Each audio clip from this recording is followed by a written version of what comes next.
العالمین الرحمن الرحیم والصلاة والسلام علی اما بعد قال اللہ فی کتاب الکریم بسم اللہ الرحمن الرحیم افمن کان علی بینۃ من ربہ ویتلوہ شاہد منہ صلوات پڑھتے محمد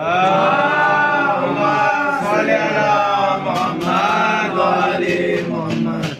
عزیزان گرامی، اس سے پہلے کچھ عرض کروں، لہذا ہم سب اپنی طرف سے اور آپ لوگ کی طرف سے اس غم کے موقع پر، شہادت رہبر معظم کے موقع پر ہمارا فرض بنتا ہے کہ ہم اپنے وقت امام کی خدمت میں تعزیت و تسلیت پیش کریں۔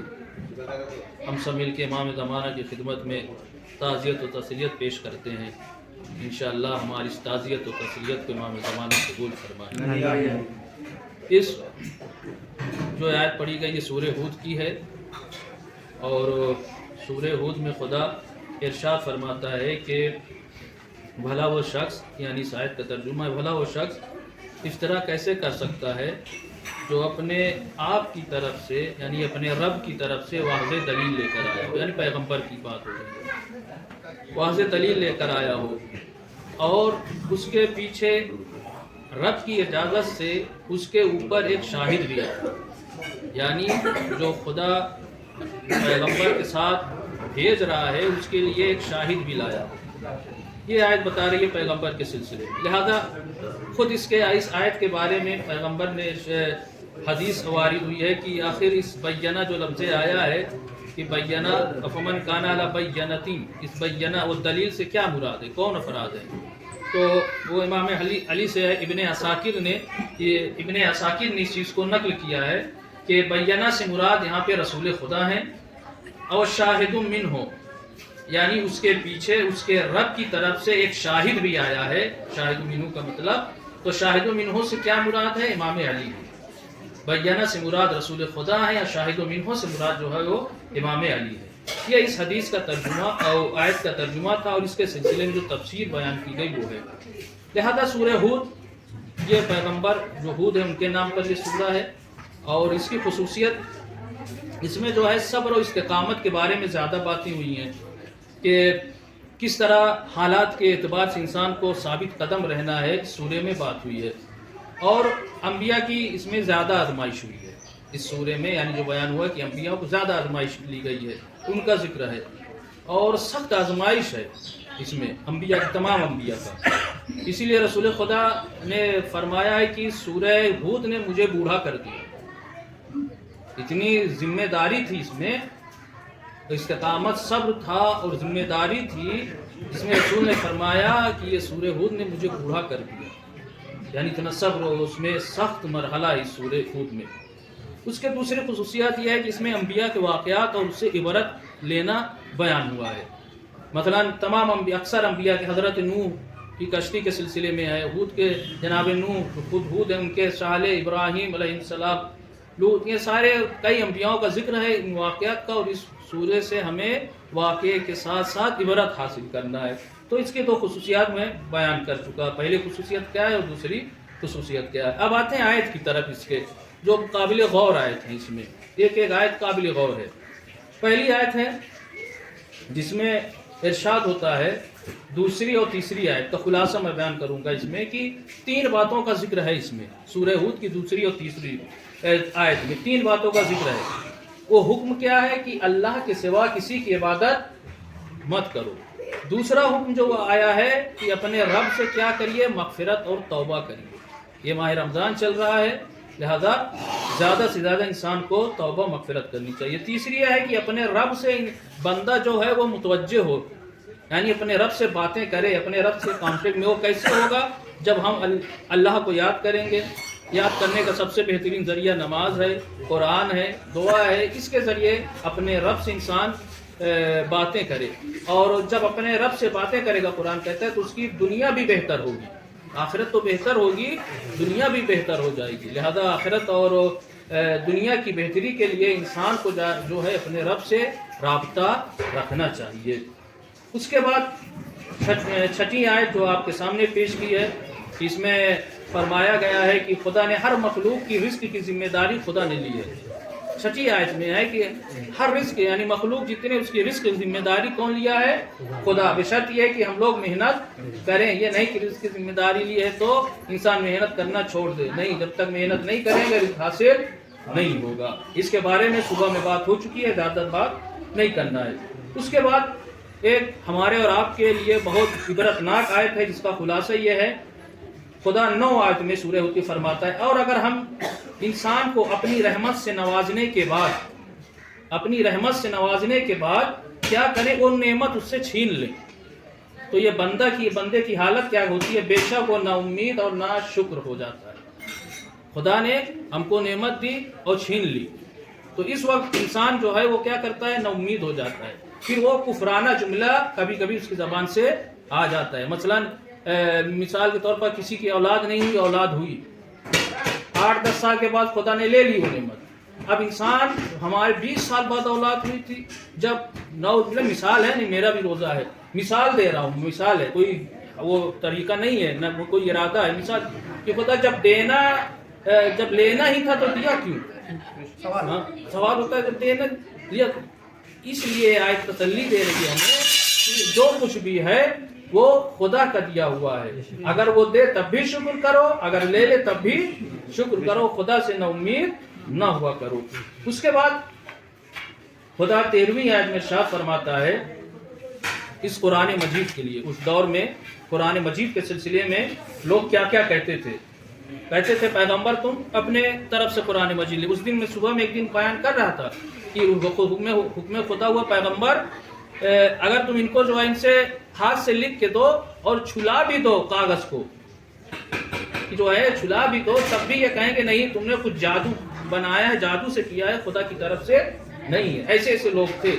تو اسی کے وجہ سے یہاں پہ سورہ ہود میں 13ویں آیت میں خدا ارشاد فرما رہا ہے کیا یہ کہتے ہیں کہ اس نے قرآن خود بنایا، یعنی جو مشرکین تھے اور منافق لوگ تھے خود بنایا ہے. اگر سچے ہو، اگر یہ لوگ سچے ہیں، یہ کہتے ہیں کہ پیغمبر تم نے قرآن لکھا ہے تو ٹھیک ہے.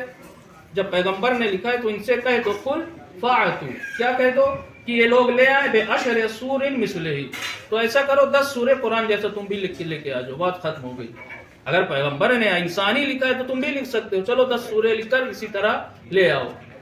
اور اس میں 10 سورہ ہے، بعض میں جو آگے جائیں گے تو اس میں ہوگا 1 سورہ. اگر نہیں لا سکتے تو 1 سورہ لے کر جاؤ. لیکن خدا کہتا ہے یہ لوگ لا نہیں سکتے. 14ویں آیت اس کے بعد والی میں ارشاد فرماتا ہے خدا کہ یہ لوگ جو ہے پیغمبر اگر ان سے کہو لے آئے اور یہ جواب نہ دیں، یعنی نہیں لا سکتے ہیں، تو ان سے کہو کہ یہ اسلام کو قبول کریں گے. اگر تم دعوت کر رہے ہو اور نہ لا پائے کیا اسلام قبول کرو گے؟ یعنی یہاں بھی خدا جو ہے اگر اسلام کی دعوت دے رہا ہے تو علم کو رکھا ہے. جو یہ ہوتا ہے کہ اسلام جو ہے تلواروں کی نوک پہ پھیلا ہوا ایسا پھیلا نہیں، یہ خدا اور اسلام کی یہ پہلی دعوت ہے کہ اسلام جب بھی دعوت دیتا ہے اسلام کی طرف وہ علم کے ذریعے دیتا ہے، تلوار کے ذریعے نہیں دیتا ہے، اپنے اخلاق کے ذریعے دیتا ہے اسلام اپنی طرف دعوت. لہذا اس کے بعد اس آیت کا میں نے 13 اور 14 کا بیان کیا. 13 میں کیا کہ آپ اگر نہیں لکھ سکتے تو کم سے کم 10 ہی لے آؤ. قرآن نہیں لا سکتے پورا تو 10 ہی سورہ اسی جیسا قرآن کے لے آؤ. 14 میں بیان کیا، 13-14 ہو گئے. 38ویں آیت میں ایک ہمارے آپ کے لیے آج کے زمانے میں بہت بڑا سبق ہے. وقت ختم ہو رہا ہے. حضرت نوح کشتی بنا رہے تھے اسی 38ویں آیت میں. تو وہاں سے جو اس دور کے سردار لوگ تھے نکل رہے تھے، پانی سوکھا ہے یا پانی نام و نشان نہیں ہے، کشتی بنا رہے انہوں طنز کمنٹس کرتے تھے. جناب نوح بناتے رہے وہاں کے جو پھر آئے، پھر وہ طنز چلتا رہا. جناب نوح اپنے بڑے اطمینان کے ساتھ کشتی بناتے رہے. کچھ دن چلتا رہا، پھر یہ آگے پھر کہتے رہے. تو جناب نوح نے آواز دی ٹھیک ہے آج تم ہمارا مذاق اڑا لو، کل ہم تمہارا مذاق اڑائیں گے. اور جب کشتی بن گئی پھر پانی جب آیا، وہ طوفان آیا پانی کا، اب سب کے سمجھ میں آ گیا کہ نوح کشتی کیوں بنا رہے تھے. جو بیان کرنے کی بات یہ ہے کہ دیکھیں اس میں جناب نوح کے اوپر طنز ہوتے رہے، کمنٹس ہوتے رہے کہ ایسا کر، لیکن جناب نوح اپنے کو پیچھے نہیں کیا. تو اس سے ہمیں یہ سبق ملتا ہے کہ اگر ہم اللہ کی راہ میں کام کر رہے ہیں تو دوسروں کے تانے اور طنز سے پریشان ہونا نہیں چاہیے. مسئلہ اگر ہم نے کچھ کام کر دیا امام بارگاہ کا، مسجد کا، اللہ کا، خدا کا، تو تم ہی ہو کرنے والے، یا جو بھی کم بہت ہوتے ہیں، تو اس کی پرواہ نہیں کرنی چاہیے، کیونکہ ہم جو کام کر رہے ہیں وہ اللہ کے لیے کر رہے ہیں. یہ آیت ہمیں درس دیتی ہے. کوئی بھی کام ہو اس میں اگر کوئی طنز کرے تو ہم غصہ نہ جائے، ہم کو کیوں کہہ رہے ہو؟ ہم کس کے لیے کر رہے ہیں؟ اللہ کے لیے. کہو جو جناب نوح کہہ رہے تھے، کرو جو کرنا. ایک دن آج تم ہمیں کنٹ کر رہے ہو، ہم بھگونا دھول دیے تو ہنس رہے ہو. ٹھیک ہے، جب اس کا اجر ہمیں روز قیامت ملے گا تب ہم بھی تم سے مزہ لیں گے. ہاں، ہم کر رہے تھے تو ہنس رہے تھے. مثال ہے اسے، تو یہ آیت ہمیں سبق دیتی ہے. ایک صلوات بھیجتے محمد